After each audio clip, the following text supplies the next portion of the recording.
Good afternoon, everybody. It's Grandmaster Jose Torres with the Martial Arts Experience, and we're coming to you with our special edition of Everything City of Honor. The last couple sessions we've had some amazing actors that are part of our cast of City of Honor. But today we have a special guest. We have two special guests today, which is the brains, the eyes, the magicians that make City of Honor look as beautiful they are. Now, when you see them, they're beautiful people as well. But I think that their work ethic and also their skill behind the camera is amazing. I mean, really, they've been able to make City of Honor into this special, just special lightning in a bottle. Everybody keeps talking about it. We're getting ready for this coming Saturday, which is our March 28th premiere of episode 2.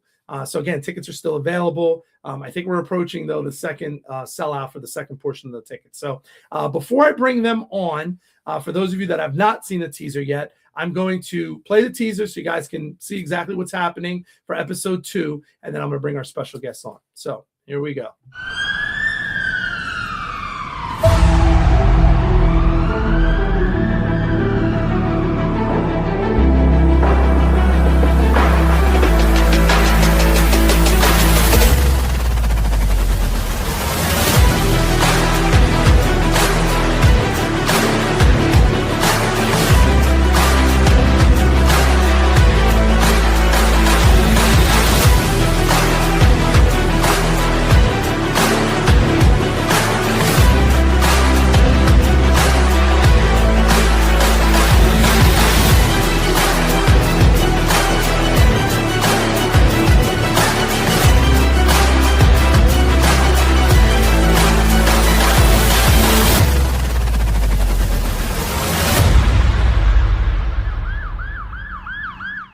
Man, I don't know about you guys, but I've seen this thing like 5,000 times, and I smile and get excited and get goosebumps all over my arms. But instead of delaying, I need to bring the magicians, Bold Media Films, to the stage today. Ms. Daryn Davidson and Mr. William Wilusz. How are you guys? How are you doing? Hey, Grandmaster Torres. Hello. Listen, I think we've been talking for quite some time now to get you guys onto the podcast. You know what I mean? Yes. It's been a while. It has been a while. So this is the perfect time now. Absolutely. I mean, what more to speak about than, all things City of Honor. I mean, this is the great thing to do. So I want to thank you for taking your time out to come out today, guys. I know you've been super busy with all of your projects and everything you guys are doing. I want to jump in before we start talking about your bios and past and things of that nature. March 28th is coming up. How do we feel, guys? How are we feeling? Feel excited. Feeling good. Feeling very good. It's going to be so much fun. We're going to see everybody again.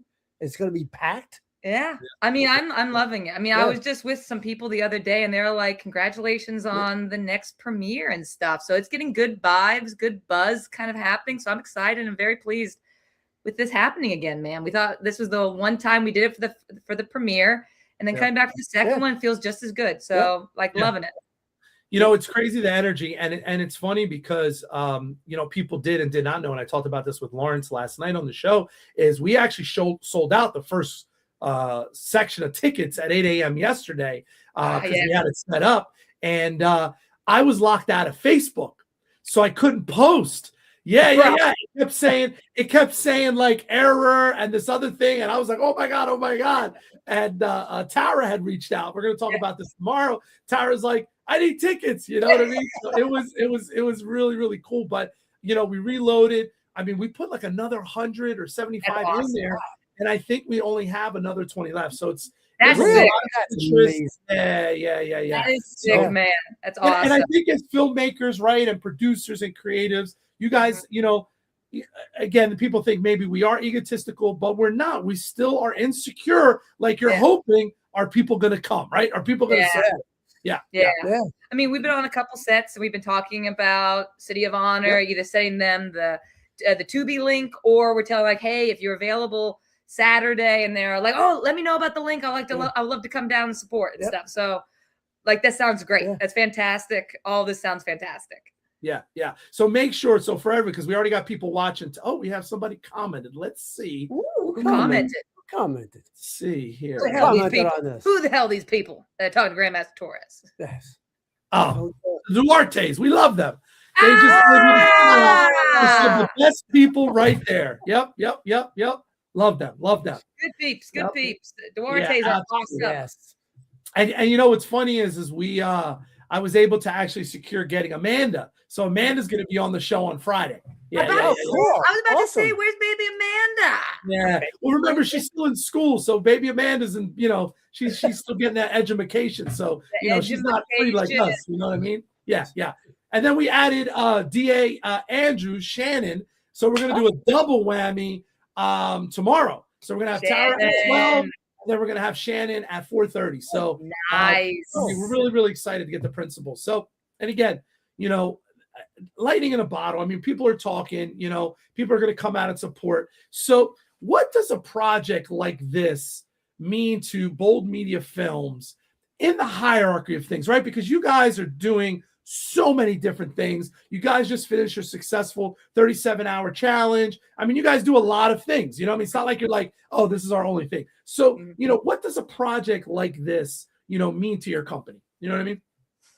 You want to go first? No, you go first. Go ahead. So I'll go back to the beginning of all of this. And it really comes down to us getting together and loving the project. I mean, when we first started the whole journey of City of Honor last year, the beginning of last year, but we had talked before that too. Yes.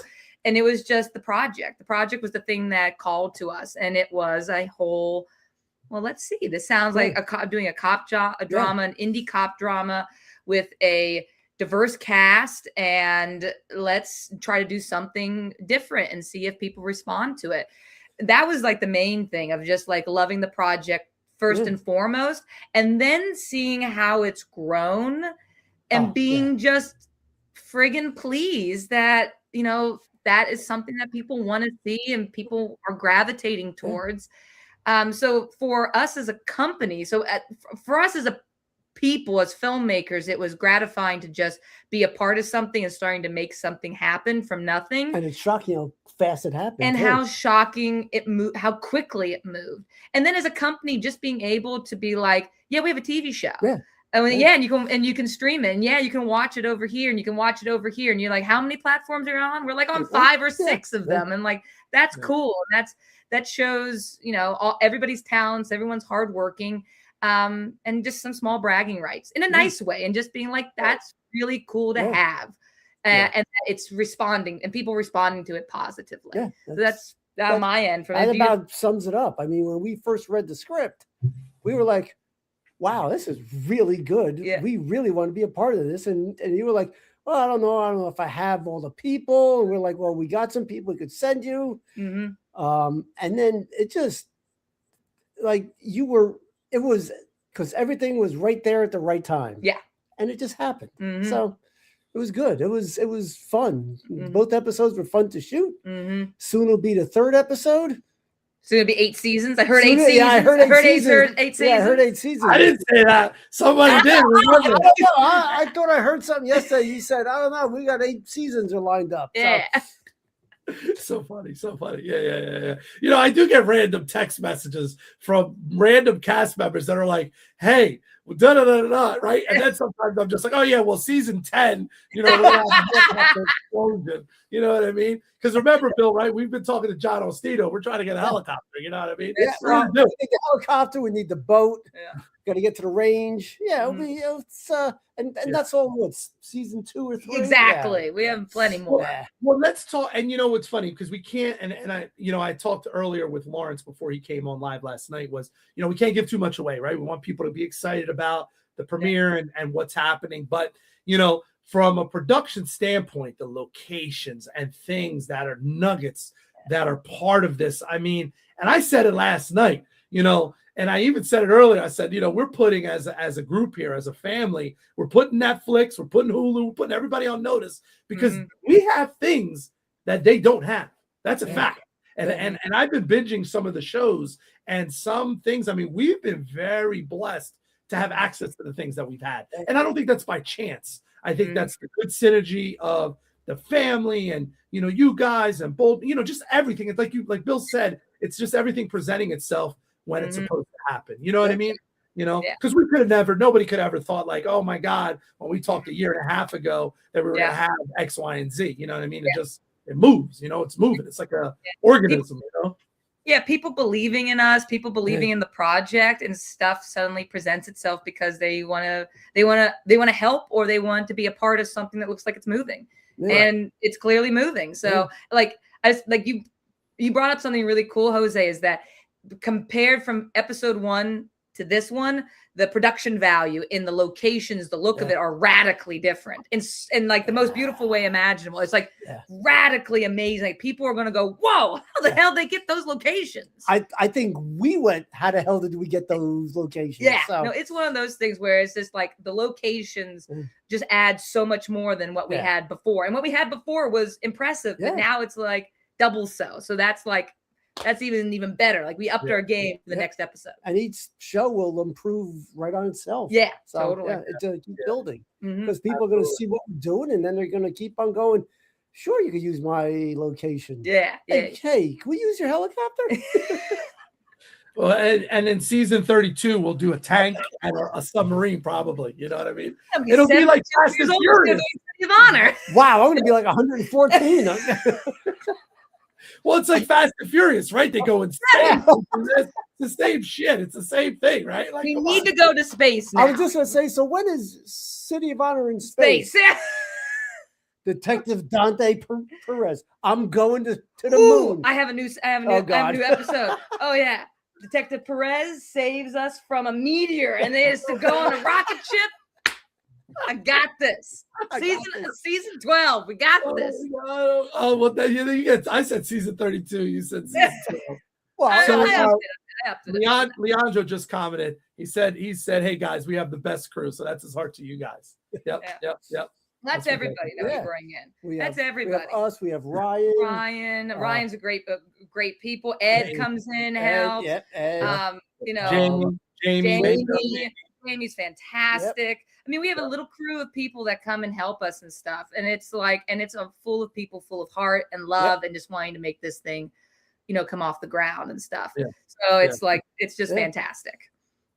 So what, guys, now for the productions and stuff you've worked on, right? And now we're going to go to some history and some bio. So Bold Media Films, where did it come from? How did it come out? How did we get to where we are today in 2026? Ooh, that's a good story. That's an awesome one. Feel free.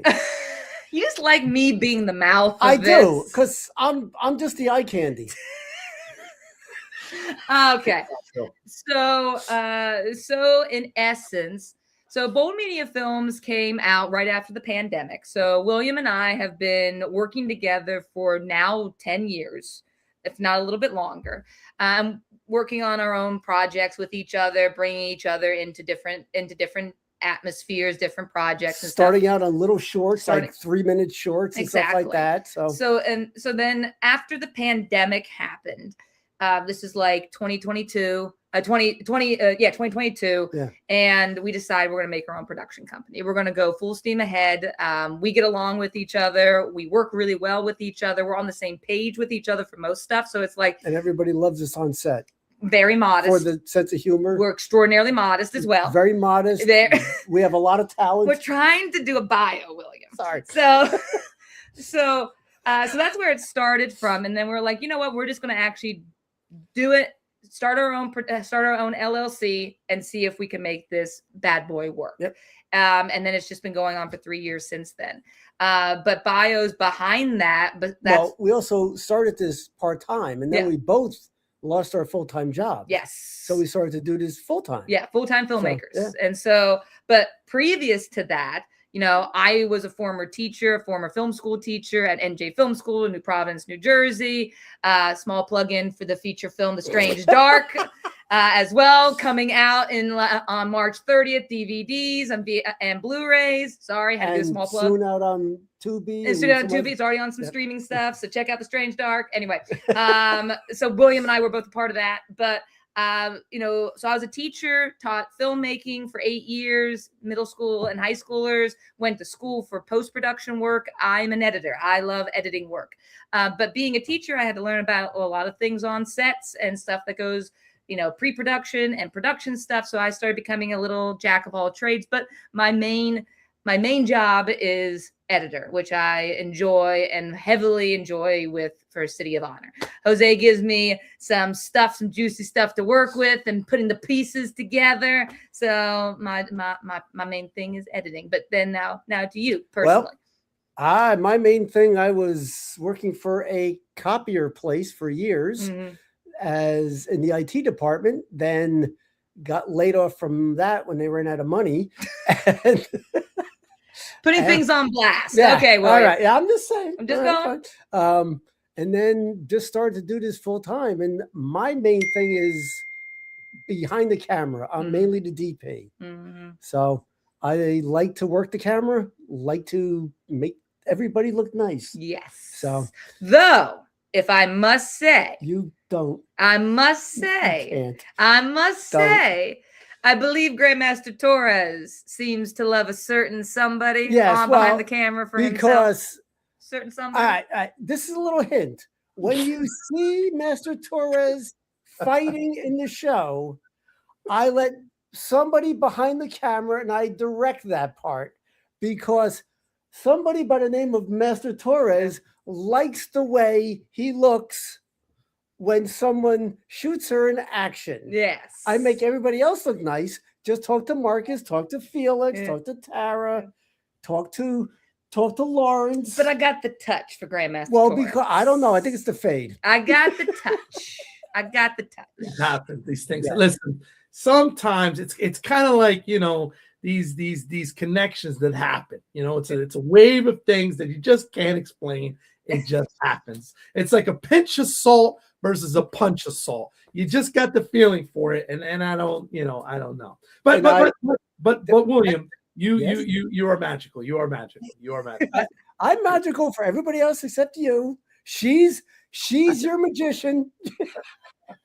Gotta say, got jazz hands going. I'm like really good when you're walking around, you're talking, but when you fight, I can't help it. I can't help it. Some of her moments, though, have led to some of the greatest posters that have been made. My graphics guy, Mark Kerr, in the United Kingdom, loves. He's like, oh my God. Before he ever met you, he's like, who's this person? Right? And I said, oh, this is my people's, right? And he would say that, and he loves all of the way that you guys shoot, because he will pull screen grabs, and then obviously shots from Ryan. Just that whole synergy of you guys together. It's all through. I mean, really, honestly, it's a team because, even from my experience, I have never, been blessed to kind of look that way, on screen before, very flattering, your attention to detail. And it's both of you. I gotta give Bill a shine. You know what I mean? Bill does do a good job, Yeah. But Bill, I gotta ask. Yeah, but not you. So, Bill, now let's go. We did the biography of Bold Metas. Now let's talk about, though, because you did acting in film prior, right? So I've been doing this for a long time. I'll tell you a funny story. And I wrote. I don't have to redact anything, right? I don't have to redact anything. Nah. Well, nah. Back in high school, I decided to get into film, and I wrote my first movie. I filmed it a little bit, but I kind of borrowed a camera. It was a Hi8 camera. Yes, I'm that old. And did you film dinosaurs? Oh. Yes, we were fighting them. Cool. And so in high school, I wrote a movie. And this is kind of a tribute to Chuck Norris, who just passed away. Rest in peace. Rest in peace. The name of my film was Good Guys Wear Hats. Good Guys Wear Hats. That's awesome. Yes. And so I got together a bunch of my friends. And one of the ways I really got involved in martial arts is one of the people who was in the movie. Not that I shot the whole movie. We shot some scenes. He was a martial artist. And I saw some things that he did. And I was like, oh, that's really cool. And I was always involved in martial arts from watching shows and stuff and practicing stuff on my own. And so made the movie. Well, I didn't make the movie. I made some of the movie.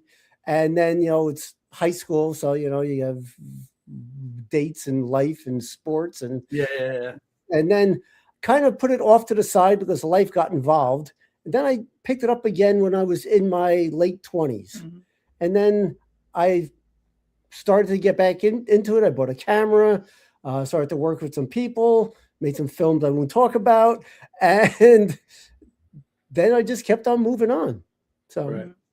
Now, and let's talk about, so, with City of Honor, obviously you mentioned, Daryn, we're streaming on multiple platforms.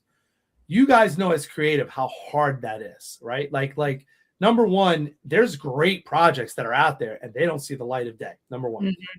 Number two is the unique position that we're in is that most streamers are not going to put a pilot out or a proof of concept. They want the whole thing. So, how does that, kind of stand up? Because you guys have had other stuff out and things of that nature. Like, talk to, because I don't think the audience really understands the process, and they don't. If you're not in the entertainment, if you're not in independent films, you have no clue. You just assume that, like, oh my God, it's easy to get on Prime or something like that, So, let's start with Bill, because I know Bill, right? You had other projects that were available before. So, talk about that process from before to now, because it is different now.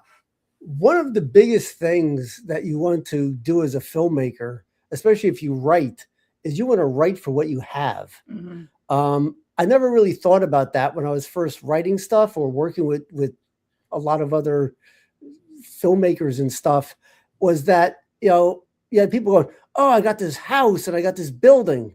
Do we have this house or this building? No. And, when you're first starting out, you don't have any money unless, you have a lot of money in the bank. Right. So I started to do some things and then realized you should probably write for what we have. Mm-hmm. So one of the first things I ever made, we shot it in the woods because woods are free, and then we had some people's houses and stuff like that. And then I made a feature years ago, and I was lucky enough to have an owner of the company I worked at let me shoot in the building on the weekend. Mm-hmm. So that was like 8 weekends or something. Wow. Yeah. So, and then as you grow, you start to realize, you get a lot better equipment, and then you work with people who have locations like Jose, and you're able to up your game more. Because if you look at the first episode, which looks really good, of City of Honor, and you look at the second episode, it's like, wow, what happened? And it's the same as you're starting out when you're making a film. You work with what you have, and then you just keep on increasing, because if you do a good job, as with anything, people are going to recognize you and they're going to want to give you more to help you out more. I would like to jump in on that too. And this is something I was talking about with another filmmaker the other day. So I think it was Sundance. It was one of the major festivals. I think it was Sundance. Last year alone, 16,000 films were submitted. Feature-length films were submitted to Sundance. 16,000 films. And they only have like acceptance rate of like maybe like 3-5% or something. So only a small percentage of that 16,000 films was submitted to one festival, just to one festival, let alone the hundreds and hundreds and festivals that are out there in the entire world. So if you imagine that if just alone 16,000 films are out there that could potentially one day be on streaming, it's a giant ocean of projects that are out there. To be able to get something that is not only on a streaming platform, but is also being watched by people willing to go to the theater, willing to watch it on, their busy lives and watch it on television. We're fighting a lot of distractions. We're fighting a lot of things. So having a project that is interesting to people, that to get it on, not only to get on streaming, people can get it onto streaming, but can get people to watch it. Yeah. That's the other thing. And trying to get people to watch it is sometimes the biggest hurdle of stuff. Right. Even festivals have like these great premieres, and it's hard to get people to sit in and go and just watch a festival, let alone whether it's in a great theater or not. Yeah. So those are some of the hardest things. And I think it's the testament of City of Honor, of what it represents, how you, Jose, have been able to cultivate people and resources for people to want to watch it. I think that's something that people don't realize how hard that alone is. And it's not even to get it out there, it's to get people to watch it. Right. Yeah. Get things that are out there, but to get an audience, I mean, so hard. You're fighting so many things, fighting so many things. Yeah. And how, and touch base as creatives and filmmakers being, and as long as you have the concept of four walling and what we're doing for a series, that's unheard of. That's definitely not the norm, right? And how difficult, again, like I could tell you on my belief, I am very, what's the word I'm looking for? Confident in certain things that I could put asses in the seats, right? But there's still that like, am I going to hit 50? Am I going to hit 100? I'm going to hit 150. Yeah. How you talk to people about how unique is that? And you guys have been involved with screenings before, and you go to screenings. I mean, you just went to certain screenings, the numbers, it's hard because number one, people don't want to come out to movies. They just don't, right? They're comfortable. They watch it on their phone, their laptop, so to get them out of their house, to get in a car, to drive, how does that affect as far as what you guys are doing or your belief system in the project, because again, of how difficult, right? Like, because obviously everybody would do it if everybody could do it, Yeah. I mean, it just goes into, you have to film or have something that people want to watch, or just be able to be that squeaky wheel and people are like, all right, fine, I'll come out and watch. And then you're getting people who are like, who watch it out of love for you and then they start telling people about it. That's the other thing too, is getting outside of the circle of family and friends that just love you and will watch and do whatever you want to do because they love you. But then but once you start getting out of that circle and you're going into the second, third, fourth rings of people, and it's just becoming strangers who are watching it and just random people who are watching. Now that is when, you're starting to get lightning in a bottle and starting to get magic happening. When you're getting people who are your friends and family going, oh, no, that was like a movie. No, that was like a TV show kind of thing. Right. And then we've been a part of a lot of projects that look like movies and TV shows, and not just like, oh, we have like a camcorder in our house and stuff, but it's when they start looking at you as a filmmaker, as somebody who is making a high quality product, that's when things start shifting, ideas and looks and what you can and can't get and how the show or the movie or whatever is being viewed. That's when it starts changing, like the ground just starts moving in a different way. I don't know how else to describe it. It's unique. It's unique. And it's just when people respond to something, it. And when they respond positively, things just keep moving. It's just crazy. And one thing that City of Honor is able to do when you have the showings, it's an experience. It's just not, you're walking in to watch a movie. Yeah.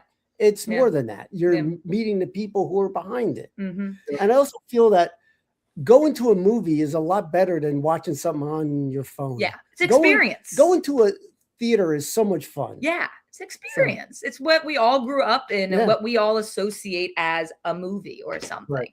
And then having a TV show be up there and it looks cinematic.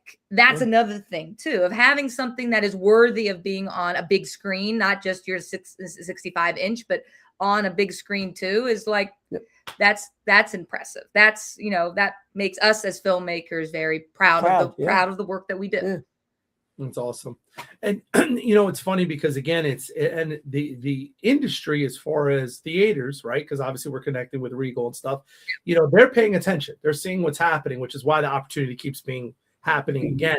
And it's very unique, but it's because of the project, because of what, is being shown. And I think that's really, what it comes down to. But again, the synergy with you guys and everything that you're doing and the cast and everything, you know what I mean? I'm really very excited for Saturday. I think at last I look, we're approaching the 200 mark, which is awesome. Nice. Those are great numbers again for a TV show, that independent wise, I've been to other screenings and, you just don't see that type of support. It's been great. And the unique thing is we have some different guests that are coming, which have reached out to me, but there's like some other directors. There's some other producer people that have reached out. They're like, hey, I'm seeing you making moves. I want to come. I want to see what this is about, awesome. There's a couple different, there's a couple different ones, new ones that haven't been there, which is very interesting. So, people are watching, right? You don't know who's watching. Now, how has the exposure been? Because your social media manager, Hannah, is phenomenal. All the media assets from Ryan to obviously what you guys are filming. How has the exposure of this project been for Bold Media? Have you, has it put you in a different kind of not stratosphere, but have more eyes become on you and people are reaching out? Do you see any residual or no residual at all? Well, I will say, so that's a great question. That's a fantastic question. It's more of, so it's more bragging rights. Well, it's slightly bragging rights, but it's also, you're only as good as your last project. And having City of Honor be on so many platforms, and having so many eyes, like I can see how many people are looking at our posts, socials, our socials. And when City of Honor stuff comes up, just because there's so much energy behind it, there's so many people that are sharing it and resharing and posting about stuff. There's just this energy that kind of goes behind it. And then, everyone's been so kind to everyone about stuff, whether you're being kind to us about like, oh, the magicians behind City of Honor, or we're talking about, the brains behind City of Honor, Grandmaster Torres, or the acting, or just name X, Y, and Z of stuff. We're all kind to each other and we all have a great relationship with each other. We're constantly kind of just resharing stuff, which is getting outside of our inner circle. It's going further outward, and other people, thousands and thousands of other eyes are looking at all of us. And it's just kind of giving this little like, hey, what's going on over there? Hey, what's going on over there? Being able to say that we have a TV show when we're going for other jobs, when we're attached to other projects, and just being able to say like, hey, we have this TV show, please check it out. You get to see our work in it. That's like a portfolio in and of itself, when you're able to direct them to something in more than one place and be really proud of the work that you do. And it kind of encapsulates everything, whether it's his cinematography or stunt choreography, fighting wise, or our editing or lighting or sound. We can just kind of focus it all on like, hey, check out City of Honor. Because, while we had help and people were so generous with their time, and even the actors, being like, hey, can I come out on set and just help you guys out on set, just to be another hand in helping, is just kind of just shows the whole, like, what we can offer as filmmakers. And all the actors, when this is probably one of the only things that we've been a part of where the actors just want to come out and help. And they want to watch. They just want to help. They want to hang out. Tara has come out to watch. Lawrence has come out to watch and to help. Tara was script supervisor at one time. Lawrence was helping with the stunts. Lawrence was the muscle for the we have to give him a credit for being sound at one point. He was just so helpful. I mean, that's one of the cool things. And the other thing is, we were just on another set. Just before you say something too, is like also with Ryan as well. With Ryan, not only was he the behind the scenes person of the photography, Ryan Savasio, but he was also like first assistant camera. He was also like focus puller. He loves that. He was a grip, which he hates grip work, but that's okay because he loves being on set and he just wants to help and stuff. And the clapboard. I mean, so it's not just like one person's doing one job, when we need other people to do other jobs too. Everyone's just like, oh, I want to help too, because they believe in the project and they want to do stuff for the and make the project better and better and better. So that's that's something you can't capture either. That's something that's very rare. Yes, and it's awesome. Normally when you're on set, you have the crew, you have the cast, and they don't really mingle much. They're just, I'm going to go and sit over here. And you just let me know when you need me. So I mean, that's what part like you even said it too, like the family vibe, the grassroots family kind of project that we're developing. Right. And family's growing. Very growing. We have a couple people. I think I put this. We have the best crew. Then we have Ivan Kazumi. This is Grandmaster Torres legend. No. This is Isaiah's father. Oh, Nice. Yeah. That plays. And then Leandro said, all I know is that we're rocking it. And then Isaiah's dad said, always a good vibe going to see the show. That's awesome. That's awesome. So what do we have for Bold Media? Let's take a step back from City of Honor.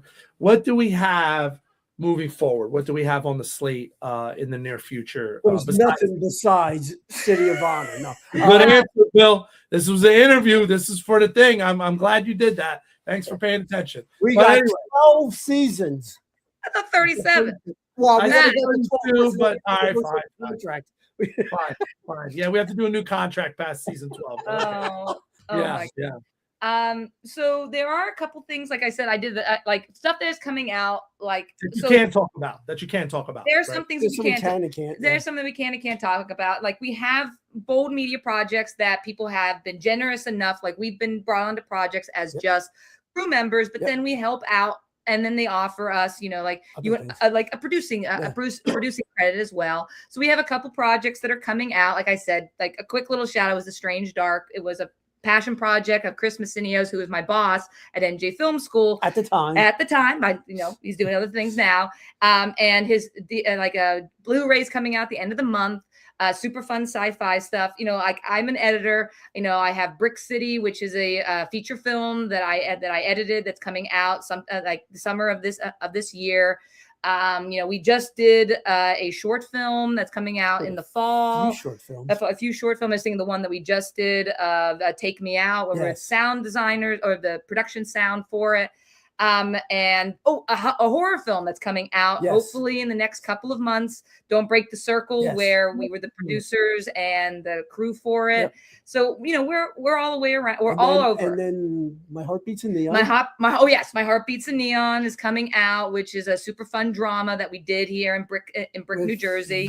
With Gordon Clapp, exactly. The poster just came out, which is really awesome. Yep. And then we're looking at potentially doing another project in Colorado. Yeah. So there's some stuff that's like very fun stuff that's moving around. There's a feature from Rick.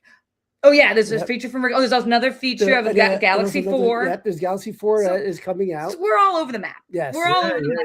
We have a bunch of things that are coming out that we're really proud of. I'm sure I'm missing something. A lot, but I'm sure I'm missing something. So I apologize to anybody. We should have made notes. I blame you. I blame me. Okay. That's fair. I'm okay with that. But then we have City of Honor season 38 is coming out in about the year 2038. So it's all good. Yes. That season will be more of a Jetson type show where we'll have cars and there'll be lasers and stuff like that. So, that's why City of Honor in space. Yeah, space. Yes. Oh, there's going to be one in the ocean, right? Yes, exactly. That's with the submarine. Yes. Yeah, City of Honor at sea. Well, remember, we're doing locations too. Right, we're going to do spin-off shows. So we're going to have City of Honor, Puerto Rico, City of Honor, Trinidad and Tobago. It's happening. It's happening. City of Honor in Iceland. We love it. It's happening. I love it. Love it. So in the independent world, what do you feel are some of the biggest hurdles that you have to overcome for any project? What is the biggest hurdles that you have to overcome in the independent world? That's a great question. Funding. Again. Well, yeah, the first thing is always funding. The first one's always funding. So normally independent world, you're self-funding it. So you're having your producer who is self-funding it mostly. Sometimes they might have a co-producer as well that might have a connection here and there, or they're able to cultivate some sort of small budget together. But that is the biggest thing is funding for stuff. Yep. There are people out there. Independent world is huge. There are amazing, talented actors and actresses, amazing, talented directors, cinematographers, gaffers, grips, editors, and it's mainly just trying to make it be a living. Yeah. That's the hardest thing. And then, like I had said earlier, just with the Sundance, like 16,000 films are out there just from the one festival, 16,000. So there's a lot of people that are working and have quality stuff that's going on out there, but it's trying to get eyes and ears because this is all of our resumes. Every project that you do is a resume, and who sees what might recommend you for something down the line, or see something you want to work with them. But that actually, yeah, it's actually two things. It's one, it's funding to be able to hire quality people to work with you. And the second one is how to get it out there. Yeah, because being able to film it, being able to edit it is actually the easiest part. And even though, and you know how hard that is, Jose. Yeah. I mean, that alone is hard. Yeah. But that's those are those are hard things. But then you get a film, and what do you do with it? Yeah, and then you have a film, and what do you do with it? And what's the percentage? Like, if you were guessing, like, how many films are made that nobody ever sees? I mean, probably more than you can count. I mean, percentage wise, I mean, it's so 50%? hard.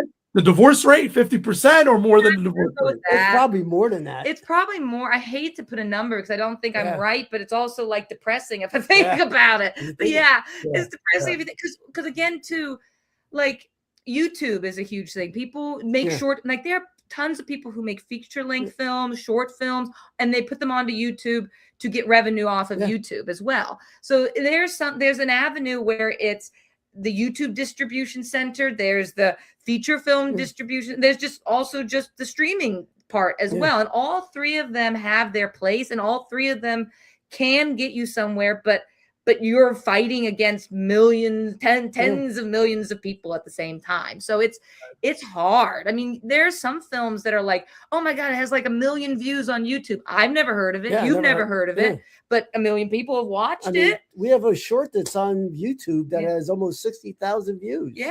I mean, but it's not like you would think, oh my God, 60,000 views. You would be like, oh my God, great chunk. No one knows about it. But that's just kind of like, that's the name of the game of stuff. You just don't know who's seeing what, and you're fighting against so many other people and stuff. So it's an uphill battle. It's a strong uphill battle as an independent filmmaker to make it into a living job. But if you have a goal and you're somebody who's like, I can keep doing better and I'm going to keep going for it. I mean, and you just keep doing it. You just keep doing it to get better and better and get your projects seen more and more by more and more people. Because we think, like, if you have a project that's out there and it looks okay, but the sound is messed up, nobody's going to watch it. Sound is really important. Sound is the most important thing. Yeah.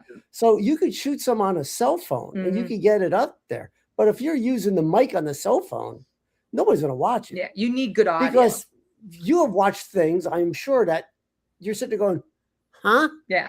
Can't hear it. Yeah. Yeah. And after like 5 minutes, you don't care about it. Mm-hmm. So all of it has to do with the quality too. Yeah.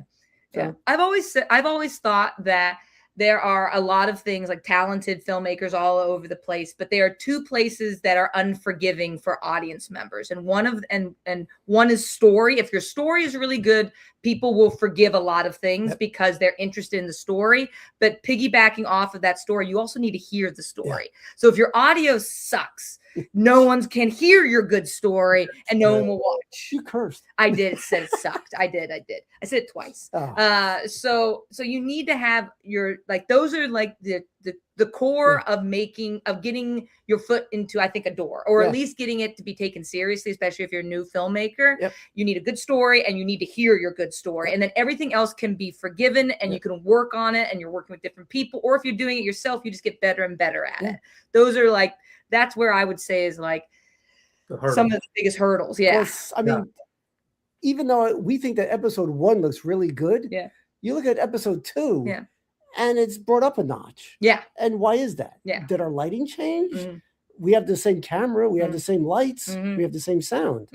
It's just a techniques. They get better. The acting could get better. Oh, I want to bring up that too. That's a great idea about what you just said about lighting. That's a great thing about lighting. Because I remember, like, if we're pulling back the curtain, when we're talking about like City of Honor or about lighting in general.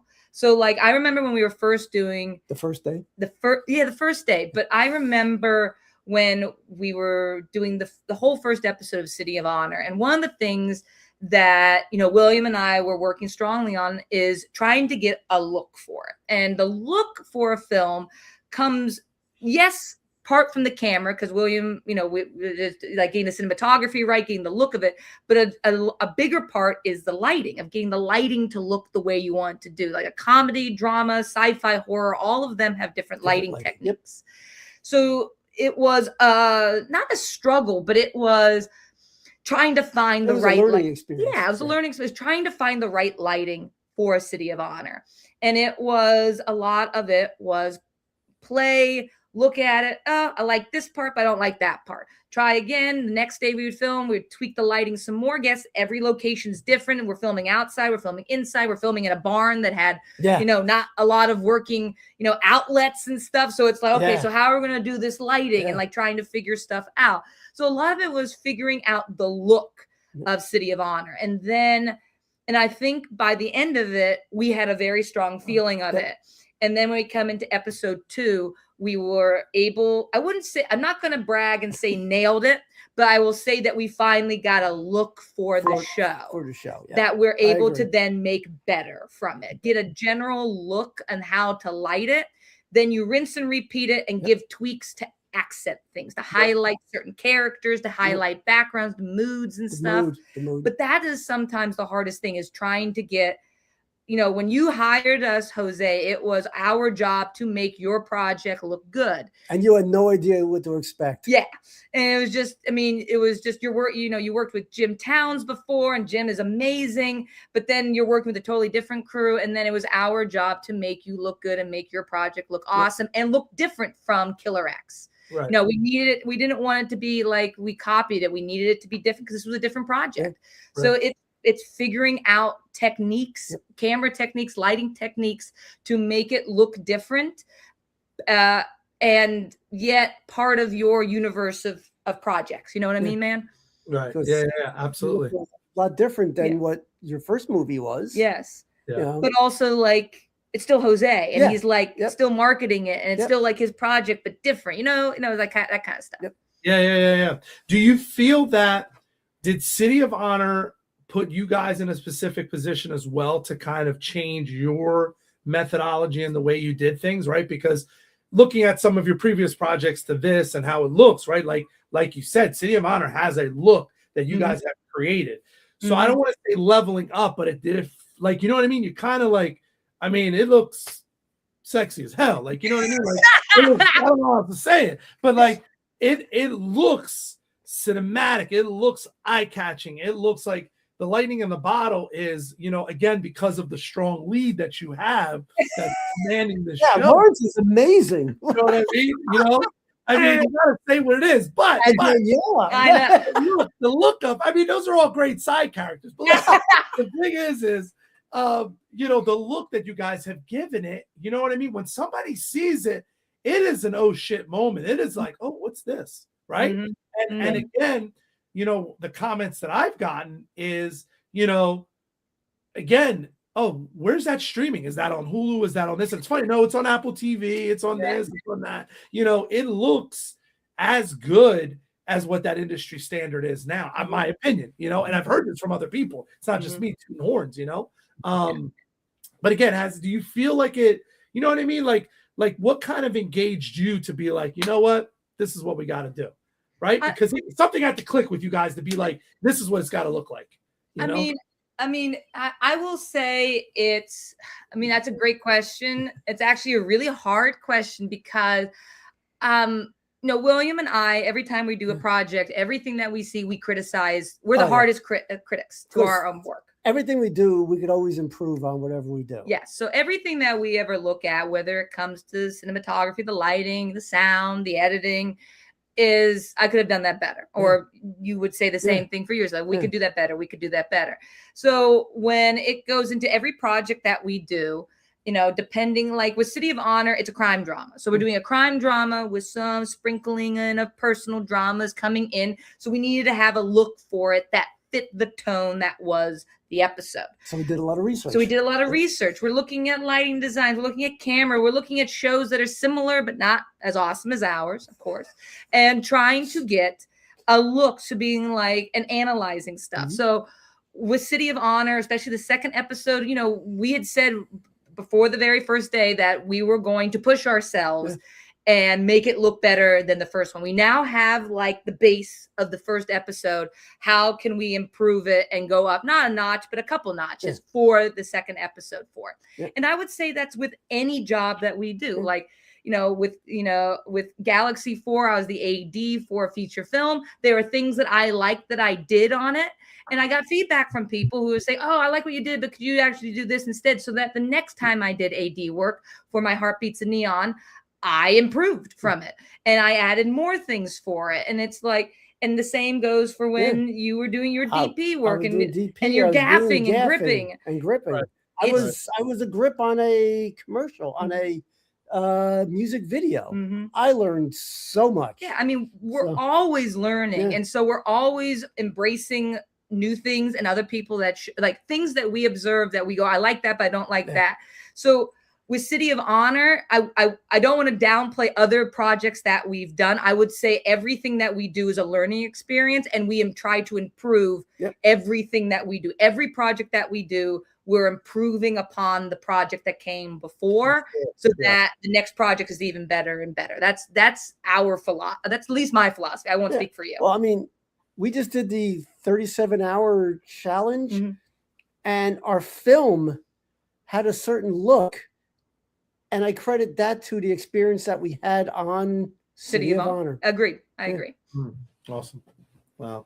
Well, congratulations, because it made, right? You were selected for. Yeah, we were finalists. We were finalists. We didn't win. We did not win, but we knew the person who won. Yeah, so that was totally fine. Won, and he's actually really good. He's a really awesome writer. So it's like, I had said to William before, I said, he's in it. He won. I knew it beforehand. Which is totally fine. I'm fine with losing to friends. I am very fine losing to friends. That's awesome. That's awesome. Yes. Actually, man. we don't have really any enemies. Look where Amanda's dad wants. Brazil, dude. All right. We have our passports. I'm ready. Yes. Listen, I just put this is the people want it. I can't say anything else. That's all I can say. Leandro, keep the comments coming. I appreciate it. This is wonderful. So we're getting close to the hour time, and I want to kind of wrap up. So we talked about the hurdle. What do you feel as a filmmaker? And this is going to be a separate question for each of you. Okay. And it is a little bit loaded question, but it's not. Is what do you feel during this career as a filmmaker? So I'll start with Daryn, and I'll let Bill kind of answer for himself. What has been your proudest moment of this filmmaking career for you from start to finish? Was it your first project? Is it what you're doing now? If you had something where you had an epitaph wrote that your legend is now, Daryn, what are you most proud for? So, Bill, I'm giving you the advantage because you get to think about it. Yeah. And Daryn, I'm putting you on the spot because you're the younger, snazzy one. So I got to make sure and hit you fast with a quick jab. Okay. Proudest moment. Oh God, that's so hard. Why do I get the hard one first? It's not. Well, today you said I've had good questions, great questions, and hard questions. So I'm doing my job. That's all I'm saying. Not to break it up. But Detective Snow is in the building. Detective Snow is in the building. So, but that doesn't get away, Daryn, because we're pressed for time now. So you got to give me a proud. What's your proudest moment? And actually, I'm going to answer it first. All right, fine. I'm going to answer it first because she's stumped. This is going to sound a little, maybe a little biased, but actually, probably my proudest moment is episode 1 of City of Honor, because we saw the script. We thought it was a great script. We did the.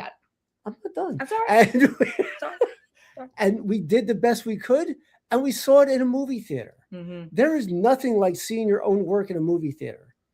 And then within 6 months, it was out on.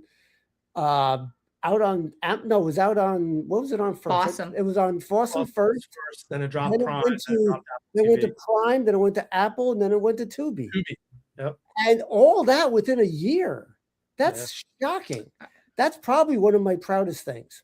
Oh, I got one. Because what you just said reminded me of something, because I knew that there was a very proud moment for me. All right. So again, pulling back the curtain of City of Honor for this. So every film set, there's a lot of creative thinking. Some things that you have that you plan for don't go the way that you want, and you need it to still work. So now you know what I'm going for, Master Torres. So I know. Genius. Go ahead. So every project we've ever been on, something has not worked and you have to figure it out, sometimes on the fly. Sometimes you are lucky enough to have another day later on where you can go back and fix it. But there's always something that you have to fix. So when we filmed our very first day for the first episode, I'm going to spoil the first episode just a touch. The very first day that we ever worked with each other for City of Honor, the pilot episode, we filmed outside at night in freezing cold weather. Next to a river. It was maybe 20 degrees. And we're doing a really bloody fight scene. Like not even a fight scene. It's a massacre. We're doing a massacre that's going. And everybody is like freezing. Awesome, but freezing. And then we're supposed to do this really graphic scene where a neck gets sliced and the blood freezes. And just because it's so friggin' cold. It's no one's fault. It's just things that just happen. No one thought of this. Yep. Why would it break and why would it freeze? It froze. So it's like, oh my God. So I remember this was like the very first day and, went to editing on it like a couple weeks later and it just wasn't working. It didn't hit the way any of us wanted it to hit. And we still had more days to film. So we're filming in the next month for the next couple of weeks. So that gave me and William about a month to think about. I'll give you all the credit. That was brilliant. So it gave us time to think, how can we salvage this shot? How can we salvage this scene so that it hits a certain way? Because it's an awesome moment. So our brains were just kind of, we're talking about it. We're thinking, how can I re-edit it? How can we refilm it? Can we do this? Can we do that? And just kind of going back and forth. Just crazy things are going in my head. And I remember being in the shower. I was in the shower. That's where you do your best thinking. And I had this moment of, I know how to salvage the throat slitting scene. And it was, if I can we filmed in the dark, and I remember exactly how we filmed because I looked at the footage back again. I was like, okay, I just need a background. I need to be in a warm environment, and we're going to just do extreme close-up inserts. I just need Kyle to come back. And I talked poor Kyle. And I talked to Jamie and her husband, Patrick, and they came out and they did all the prosthetic work with all the pumping of the blood. And William actually let me film this part because I was trying to explain it to both you, Jose, and William. Both of you were like, I have no idea what you're talking about. Because I set up garbage bags in Grandmaster Torres's dojo. So I'm going to say this. The scene takes place outside, but that took place at your dojo with some garbage bags in the dark, in the hallway. Because I was like, I have an idea of how because I remember how we filmed it outside with this being backlit by our hard light. So I'm like, okay, we had the black garbage bags. We darken the whole room. We light it very similar. So there's no shadow. So just his neck. There's just his neck. And we shoot it very tight. And I remember us shooting it in segments where you're doing you as Mateo is doing the butterfly knife. Yep. And you just looked at me and went, I have no idea what you're talking about, Daryn, but if this works, you're a magician. And I was like, I think it's going to work. And then Kyle, and we did all these close up with Kyle. And then it was the testament was putting it into editing. And then it worked. It was a little bit of color grading, a little color correction, and boom, it looked like we filmed it outside in the cold. We filmed on the same day. That was probably my craziest brainstorming. I think I can make this work by doing these extreme close-ups and doing it and filming it in this specific way that it will still match to what we filmed outside like 2 months prior to that. So that's probably my proudest moment of, I have this crazy idea. I just need you all to kind of work with me on it. And then you all did. None of you questioned me or like, it's your set. Do whatever you want, put the garbage bags up, because we're filming in these awkward positions where like everything was supposed to be off to the side, but I'm like, no, do it straight on, do it like this. No, like move your arm like this, Jose. And you're like, how does this match anything? Yeah. And I'm like, just trust the process. And that was. So I will say that for episode 1, that is the part of the show. Yeah. When we got people going, oh my God, and people screaming out, oh my God, Kyle's dead. I was like, that was my proudest moment. God, I wish we could bring him back. I know he's dead. Yeah, it happens. That's crazy. And I think the special thing for the audience to know is obviously what, the project means to everybody, you know what I mean? And I think that that's important. And for you guys to share these moments, is special so that the audience knows, it's not just about, it's just this project and you're filming, and there's just so many things that come together. And it's very special. You know, I mean, it really, really is. And again, like, as I said, when I first brought you guys on, the magicians, you know, the artists that are literally painting the picture, making everything happen, is just a testament to you guys. So we're at the 1 hour mark. I think we're going to have to do part 2 with you guys. Yeah, we're definitely going to have to figure out another thing to bring you guys back. But again, for all the viewers that tuned in today, thank you so much. Now, I have been doing with City of Honor, because I'm going to do these little sound bites. So I'm putting you guys on the spot as well. So you guys are going to have to figure this out. So what we say is hey, this is Daryn, this is William from Bold Media, and you're watching City of Honor on the Martial Arts Experience. So you got to say your name, you got to say what we're watching, and where it's on. So I think you both should say something, and when I give you the clapper, I got to practice. Yeah. I got to practice. Practice what? You got to practice. I'm not an actor. I'm not Master Torres. I'm an actor. I'm not Master Torres. I'm behind the scenes. I won an award as a horse. Yes, so you did. That's a different story. That's a whole different story. Oh my God. All right. So we say name, Bold Media Films together, and we're watching City of Honor on the Martial Arts Experience, right? You got it. All right. Don't we say we're watching or? We're watching, right? Yeah, what? You're watching City, you know, special, I mean, if you want to get things, special edition, so I don't want to do all that to you. Just make it clear. All right, I got it. The Martial Arts Experience. Don't forget your name. Don't forget your name. I'll the name. Right. Ready, and go. I'm Daryn Davidson. I'm William Willis. We are Bold Media Films, and you're watching City of Honor on the Martial Arts Experience. Outstanding, guys. Love you guys. That's awesome. Love you. Again, all the audience guys today who came out, we actually had some consistent people watching the show today. Thank you so much. Tomorrow we have a special one for you tomorrow. We're going to have actress Tara London, who plays Detective Snow. She's coming on at lunchtime. We also have Shannon Bogan, who plays D.A. Robert Andrews, coming at 4:30. On Thursday, we have Danielle Harper, who plays ADA Gabrielle Sante at 4 o'clock. And then at 3:30 on Friday, we have young Amanda Duarte, who plays. So again, Bold Media, Bill and Daryn, love you guys. Thank you so much for coming out today. I hope everybody has a great day.